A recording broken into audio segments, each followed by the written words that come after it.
Hi everyone, welcome to my channel. ఈరోజు మనం ఈ వీడియోలో పుదీనా కొత్తిమీర పచ్చడి ఎలా తయారు చేయాలో చూద్దామండి.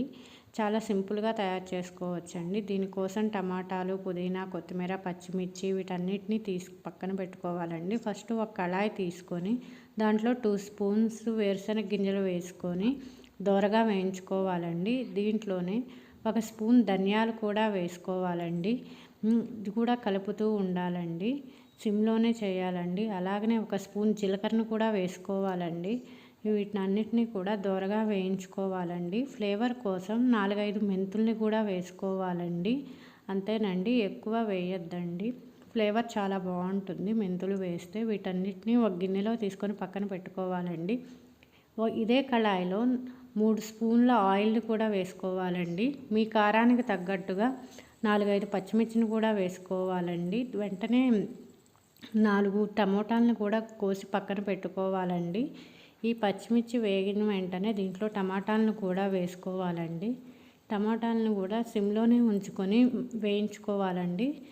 అంతేకాకుండా కొంచెం చింతపండు కూడా వేయాలండి. చింతపండు కూడా వేసి ఇదంతా మగ్గే వరకు దీన్ని కలుపుతూ ఉండాలండి. అలాగనే మనం దీనికి సరిపడా కొంచెం పసుపు కూడా వేసుకోవాలండి. అది మీ ఆప్షనల్ అండి. మీకు ఇష్టమైతే వేసుకోండి, లేకపోతే స్కిప్ చేయండి.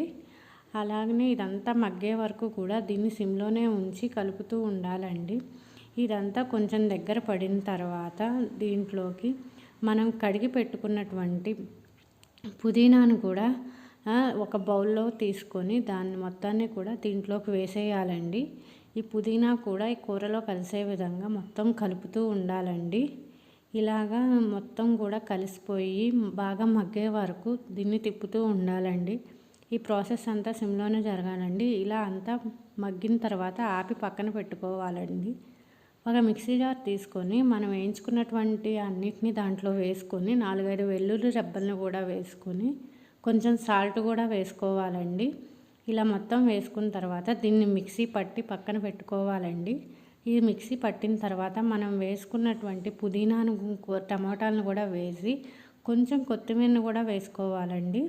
కొత్తిమీర కూడా వేసి దాన్ని మిక్సీ పెట్టుకోవాలండి. మిక్సీ పట్టిన తర్వాత అదే కళాయిలో తిరమాతకి కొంచెం ఆయిల్ వేసుకొని తిరమాత గింజలు, 2 ఎండుమిర్చి కూడా వేసుకోవాలండి. కరివేపాకు ఉంటే కరివేపాకు కూడా వేసుకోండి.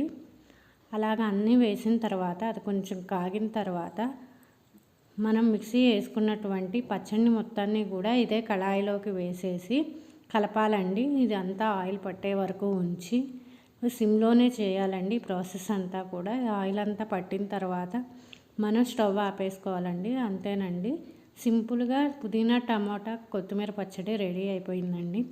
ఇది పిల్లలకు కూడా పెట్టాలండి. హెల్త్కి చాలా మంచిది. వారానికి ఒకసారన్నా పిల్లలకి ఈ చట్నీతో తినిపించాలండి. అంతే.